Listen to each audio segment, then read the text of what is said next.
السلام عليكم، كيف الحال؟ ثواني، أنا المفروض مبدأهاش كده. Hallo Leute und herzlich willkommen zu meinem Kanal. Seid ehrlich, wenn ihr Nominativ, Akkusativ oder Dativ hört, bekommt ihr sofort schlechte Laune oder لا تقلقوا. في الفيديو دوت هنتعرف ازاي نقدر نفرق بينهم وامتى نستخدم كل حالة فيهم، واوعدكم بعد الفيديو دوت مش هتتلخفنوا فيهم تاني. هات مشروبك المفضل وكراستك ويلا بينا نبدأ. Los geht's. تعالوا الأول نبدأ نراجع على تركيبة الجملة في اللغة الألمانية. أول حاجة لما باجي أكتب أي جملة بكتب أول حاجة السوبجكت، بعد كده الفيرب، بعد كده الأوبجكت. السوبجكت دايما في حالة النوميناتيف. تعالوا ناخد Beispiel. Ich helfe dir. Wir lernen Deutsch. Der Mann hat einen Apfel. زي ما أخدتوا بالكوا هنا السوبجكت كله في حالة النوميناتيف إن كان ضمير أو اسم. بس اوعى تتلخفنوا، الفعل مش شرط يجي في أول الجملة. علشان تطلعوا الفعل من الجملة اسألوا سؤال wer. يعني أنا ممكن أقول die Frau bleibt in Deutschland oder in Deutschland bleibt die Frau. فهنا بنستخدم سؤال wer علشان نطلع السوبجكت، لكن اللي بيتغير هو الأوبجكت. طيب ليه الأوبجكت بيتغير؟ نتيجة للفعل. طيب اشمعنى الفعل؟ في أفعال بتيجي معاها الأوبجكت في حالة النوميناتيف، وأفعال تانية بيجي معاها الأوبجكت في حالة الأكوزاتيف، وأفعال بيجي معاها في حالة الداتيف. 95% من أفعال اللغة الألمانية أكوزاتيف، 4% بيجوا في حالة الداتيف، وعدد بسيط جدا هو اللي بيجي معاه نوميناتيف. أفعال حالة النوميناتيف هم أفعال بسيطة جدا: verb sein, werden, bleiben, heißen und scheinen. Mein Vater ist ein netter Mann. ein netter Mann في حالة النوميناتيف علشان موجود verb sein بتصرف مع mein Vater، و mein Vater علشان هي subject فهي برضو في حالة النوميناتيف. معلومة: الأفعال دي مش لازم يجي وراها object، ممكن تكتفي بذاتها والسوبجكت. يعني zum Beispiel ich heiße مروة، أنا محتاجتش هنا object عشان يكمل لي معنى الجملة. أو ممكن أقول er scheint müde، يعني هو تعبان، برضو مش محتاج object عشان يكمل لي الجملة. أفعال الأكوزاتيف كتير جدا، فهيكون من الصعب إن أنا أحفظهم في البداية، فهحط لكم جدول دلوقتي ممكن توقفوا الفيديو او تاخدوها سكرين شوت علشان تذاكروها، ودي هتكون اشهر الافعال اللي بتيجي في حالة الاكوزاتيف.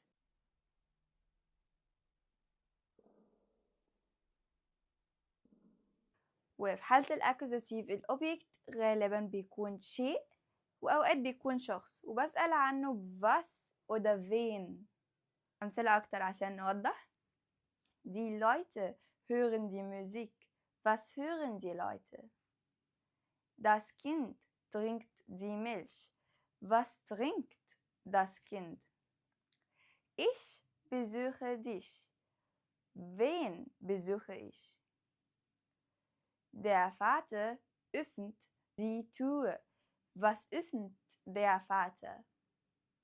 في prepositionen أول ما بشوفها بجيب وراها على طول accusative اللي هما für, durch, ohne, gegen. Zum Beispiel: Die Katze läuft durch den Garten. Mein Freund kauft das Geschenk für mich. طب ايه اللي بيخلينا نتلخفن بين الاكوزاتيف والداتيف؟ object الداتيف دايما بيكون شخص وبنسأل عنه بفين، ودي اشهر الافعال اللي بيجي معاها الاوبجكت في حالة الداتيف.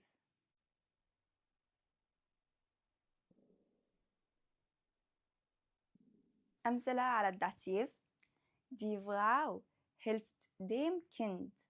Wem hilft die Frau? Wir danken dem Lehrer. Wem danken wir? Ich gratuliere meinem Bruder. Wem gratuliere ich? زي ما أخدتوا بالكم كل الأفعال اللي بيجي معاها الأوبجكت في حالة الداتيف بتكون جاية موجهة لشخص. يعني ما ينفعش أقول أنا بساعد كتاب أو أنا بجاوب كتاب، أو حتى أنا بشكر كتاب. وفي 9 prepositionen ممكن يجي بعديهم يا داتيف أو أكوزاتيف، ودول اسمهم Wechselpräpositionen. In, an, auf, über, unter, hinter, neben, zwischen und vor. بس خلي بالكوا في أفعال بيجي معاها مفعولين، يعني زي أنا أعطي صديقي الكتاب، أو الطفل يري لصديقه الصورة، أو صديقي يكتب لي رسالة. دايما الشخص في الحالات اللي زي دي بيكون في حالة الداتيف، والشيء بيكون في حالة الأكوزاتيف. Zum Beispiel, ich gebe dem Mann das Buch. Oder ich schreibe meinem Freund einen Brief. يعني ازاي برضو افرق بين الاكوزاتيف والداتيف؟ لما تكون الجملة فيها حركة بنستخدم الاكوزاتيف، ولما تكون الجملة فيها ثبات او سكون بنستخدم في الحالة اللي زي دي الداتيف. فعل liegen وليجن. liegen يعني محطوط ثابت في مكانه، لكن legen يعني يضع، فيها حركة، أنا بحط. Das Buch liegt auf dem Tisch. Ich lege das Buch auf den Tisch. فعل sitzen وsetzen. sitzen يعني حاجة قاعدة أو شخص قاعد، لكن sitzen يقعد أو يقعد حد، ودي فيها الحركة. يعني ich sitze auf dem Stuhl، أنا قاعد، لكن ich setze mich auf den Stuhl. كده نكون وصلنا لنهاية الفيديو بتاعنا. ولو عايزين فيديو عن ازاي نقدر نحل وازاي نقدر نمارس الحالات الثلاثة خلال المواقف اليومية او الاسئلة اللي ممكن تواجهنا في الحالات الثلاثة، فاكتبوا لي في الكومنتس. و تشيس.